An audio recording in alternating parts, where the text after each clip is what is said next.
This week, my reading lived in the space between time and small, quiet moments. One book tried to explain the future by talking its way through it, and the other took big sci-fi ideas and folded them into short, self-contained stories that slowly grew on me. Neither of them was fast, neither of them was easy, but both of them stayed with me longer than I expected.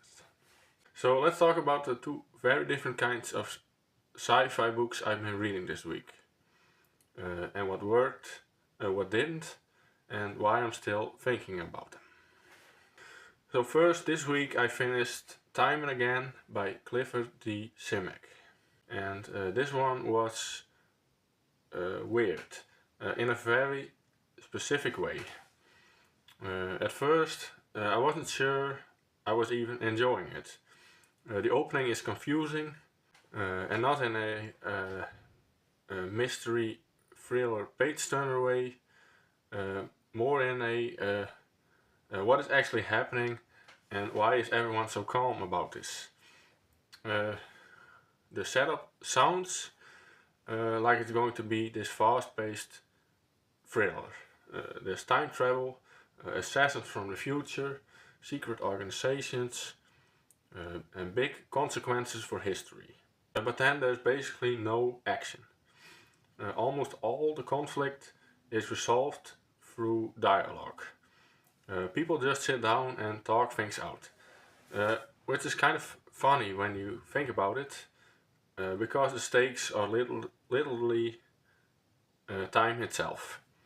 Uh, it feels very ambitious for such a short novel.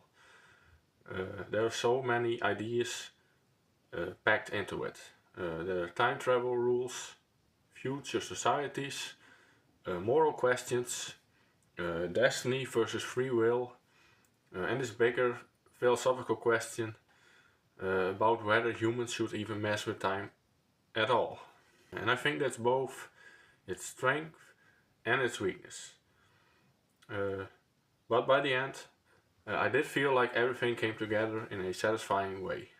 The ending made the earlier confusion feel more intentional, like the book wanted you to feel slightly off balance the whole time. But I also kind of wished it had more space to breathe. It felt like three different sci-fi novels compressed into one short book. So overall, I respect it a lot, but I didn't love every moment of reading it. But I do think it's impressive, especially considering when it was written, in the 50s. So yeah, it's not an easy read, but a really interesting one. And right now I'm reading The Glass Weaver's Tale and Other Stories by Riddihough. And this is a collection of sci-fi short stories. And I've read 5 out of the 6 so far. And what I really like about this collection is that the stories feel very distinct from each other. It doesn't feel like the author found one idea and just remixed it 6 times. Each story has its own vibe, its own concept, and its own emotional tone. The first story is a time travel story, which I think is a funny coincidence, since I just finished a time travel novel, but the approach is totally different. It feels smaller in scope and more personal. And as I've gone through the collection, I honestly feel like the stories get better the further I go in. Not that the earlier ones are bad, but the later ones feel more confident and more emotionally interesting to me. And that makes me really curious about the last story, The Glass Weaver's Tale, which is also the title story. And there's something about title stories that makes you expect them to be the main event. So I'm going into this last one with high hopes. And I'm kind of expecting it to be either the most emotional, impactful one, or the weirdest one, or even both. And I'll talk about that one next week once I finished it. But so far this collection has been a really nice change of pace between bigger novels.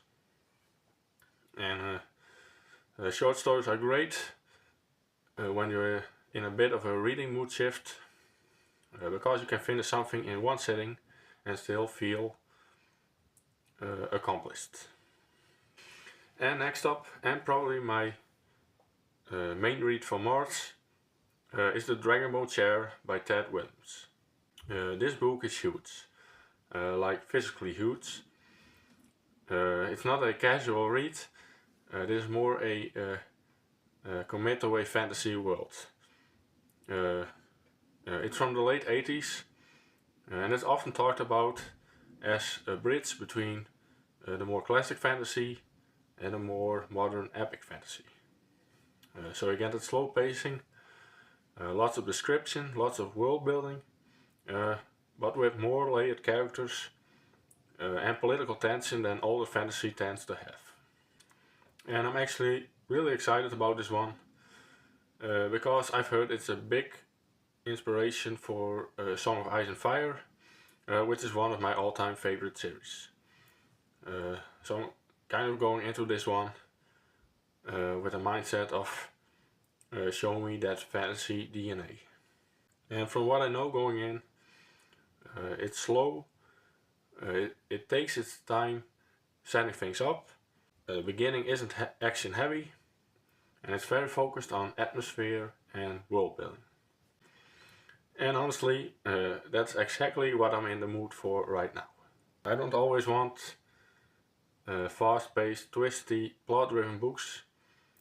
Sometimes I just want to live in a world for a while, walk around in it, and get to know the characters slowly, let the story build instead of explode. The only downside is the length. It's almost 900 pages. So this one is going to take me a while. It probably will be a multi-update book, not a finish by next week situation. But I'm kind of excited to settle into a big fantasy read again, and it feels like the right time of the year for it.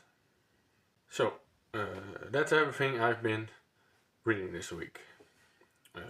Two very different kinds of sci-fi that asked for patience, that didn't rush their ideas, and that felt more interested in conversation and reflection than spectacle. And now I'm standing at the edge of a much bigger story, one I know will take time and focus, and probably more than 1 week to get through. And if you read any of these, I'd love to hear how they worked for you, or if you're also in a slow, thoughtful reading mood right now. So yeah, thanks for spending a bit of your time with me, and I'll hope to see you again in the next video.